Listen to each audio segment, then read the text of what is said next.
informohemi pikërisht në këto momente me gazetarin Arber Agalliu. Mirëmëngjesi. Mirëmëngjesi. Nga Tirana, themina. Mirëmëngjesi nga Italia, më themi sot gjendu në Perugia, kështu që me kënaqësi e bëjmë këtë lidhje me MMV-n. Ju faleminderit shumë. Si po perceptohet në Itali takimi i Marco Rubios me Atin e Shenjtë? Mund të themi se është perceptuar si miqësor dhe konstruktiv.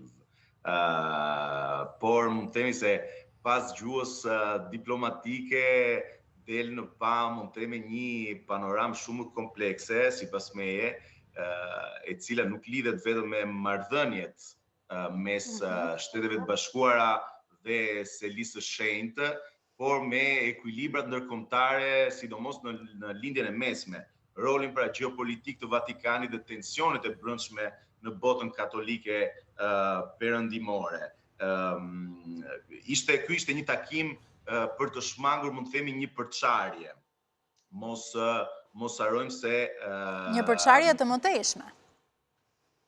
Mund të themi një përçarje pas atyre daljeve publike pra të Donald Trumpit, i cili kishte, si mund të themi, ndezur pak tonin ndaj papës, duke akuzuar atë se ishte i dobët dhe madje se mbante një qëndrim të paqartë për çështjen bërthamore iraniane. Mos harrojmë. Gjë të cilën papa e bëri të qartë në deklaratën e tij që është kundër armëve bërthamore më pas.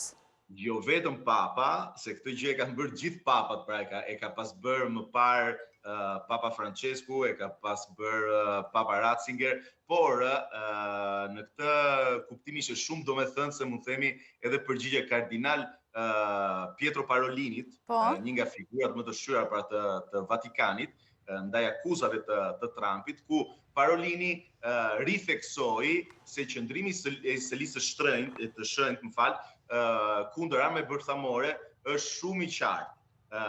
Dhe në përputhje me marrëveshjet ndërkombëtare që Vatikani vetë ka mbështetur vitet e fundit. Pra Selia e Shenjtë deshi të korrigjonte, mund të themi, në këtë mënyrë atë narrativën amerikane pa hyrë në një përplasje të drejtë për drejtë. Sa ndikim ka Vatikani sot në diplomacinë ndërkombëtare, sidomos në konfliktet globale? Shumë, sepse shumë, mund të themi këtë gjë, roli gjithnjë më politik i Papa Leonit, pra dikush nuk e priste, sepse shumë prisnin një pontifikat, mund të themi, kryesisht shpirtëror ose pastoral. Në vend të kësaj, sidomos në muajt e fundit, pra Papa Leone po merr një profil gjithnjë më gjeopolitik. Duket se Papa dëshiron të forcojë nga një anë rolin e Vatikanit si ndërmjetës ndërkombëtar, por nga ana tjetër mos harrojmë dhe këto fërkimet me Shtetet e Bashkuara të Amerikës. Mos harrojmë se Papa vetë ka përjardhje nga Shtetet e Bashkuara Amerikan, po. Temat e zgjedhura, mos harrojmë se ngelen prapë ato të njëjtat që Papa i ka qëndisur mbi vete, që janë paqja, dinjiteti njerëzor, liria fetare, mbështetja për popujt e goditur nga luftrat.